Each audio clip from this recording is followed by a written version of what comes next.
Mets manager Mickey Callaway watching from the dugout during a game against the Reds. CreditJohn Minchillo / Associated Press May 14, 2018. After a 12-2 start to the season, the best in Mets history, the team has gone 7-16, the worst record in the National League in that stretch. Their pitching has been solid enough, but their hitting has struggled, with fewer home runs than expected. This week, they will face stiff tests in the Toronto Blue Jays and Arizona Diamondbacks. Through nearly a quarter of the season, the rookie manager Mickey Callaway has had a lot on his plate: the losing skid, the struggles of former star pitcher Matt Harvey and his eventual trade, and an embarrassing batting order snafu last week that led to widespread ridicule in the news media.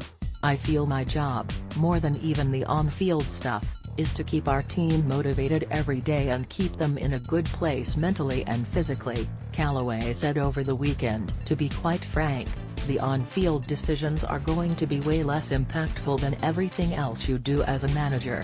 Callaway now finds himself the focus of a familiar story, a Mets manager trying to right a foundering ship. He took responsibility for the batting order mix-up and met with his coaches for 35 minutes on Friday to examine and adjust their pre-game procedure.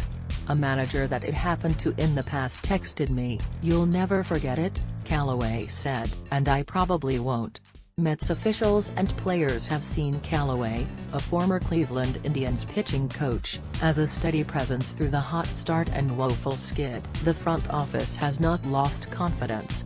This is certainly when good managers show their mettle, and I've been very happy with his attitude throughout this," John Rico, the Mets' longtime assistant general manager, said over the weekend. "He's bringing solutions and he's creative. He's trying to tap into all of the resources to help us get out of this. And players are cutting him a wide berth. As a player, all you want is consistency and a guy that handles himself and treats guys the same way whether we're doing good or bad," said Adrian Gonzalez, the veteran first baseman, adding later, "And he's been great and even keel."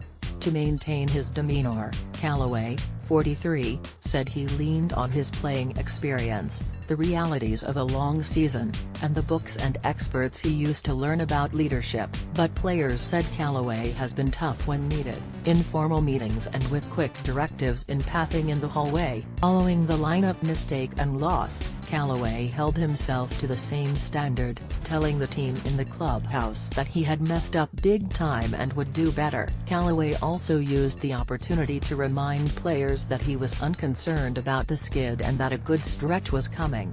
"He is unwavering and he's accountable for stuff that goes on," said starting pitcher Steven Matz, who has pitched better of late because of Callaway's tips on how to remain calm on the mound. "It rubs off on us."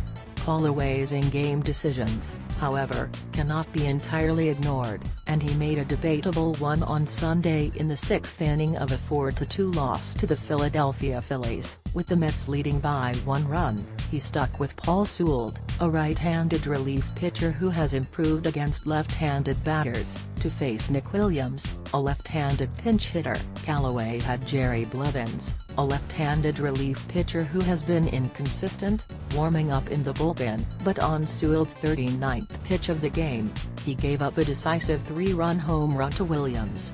Television cameras caught Blevins shaking his head in the bullpen. Callaway later said Blevins would have pitched only if Sewald was in a dire situation. Blevins said he is always upset if he warms up and does not appear in the game. "It's the competitor in me," he said. "You always go back and think about what would have been," Callaway said, "but if you live your life with what would have beens, you wouldn't be a very happy person. We make the decisions we make and move on." Callaway spent his entire playing and coaching career before the Mets in the American League, so he has had to adjust to the more complex managing in the National League. Rico said the Mets were happy with Callaway's feel for pitching changes, the biggest decision managers make during a game, and his efforts to develop the team's younger pitchers. "It's not like he's had a push-button bullpen," Rico said. "He's had to get really creative at times. To help snap out of the hitting malaise, Callaway met with team officials and coaches. They agreed to practice more in-game hitting scenarios and to reduce players' pre-game hitting, even by a little, to keep them fresher. Sandy Alderson, the Mets general manager, and Rico have commended Callaway's ability to work with all parts of the team, including the medical and analytics staffs, to improve players' performances. Compared with the Cleveland market, Callaway said fans in New York are more outspoken and the larger number of news media members was like being in the playoffs every day in Cleveland. A new guy in a city like New York, I give him an A, said third baseman Todd Frazier, who spent the second half of last season with the Yankees. The guy understands that he can't take everything too serious and he understands that we're going to go through ruts. Before a recent game, Frazier teased Callaway about the lineup error, as many have by now, and Callaway laughed. Frazier later said he might ask Callaway to sign a copy of one of the unflattering tabloid back pages covering the lineup error.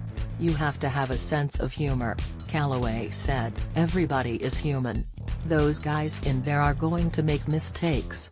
I'm going to make mistakes. If we get our feelings hurt when somebody brings something up, that won't be productive."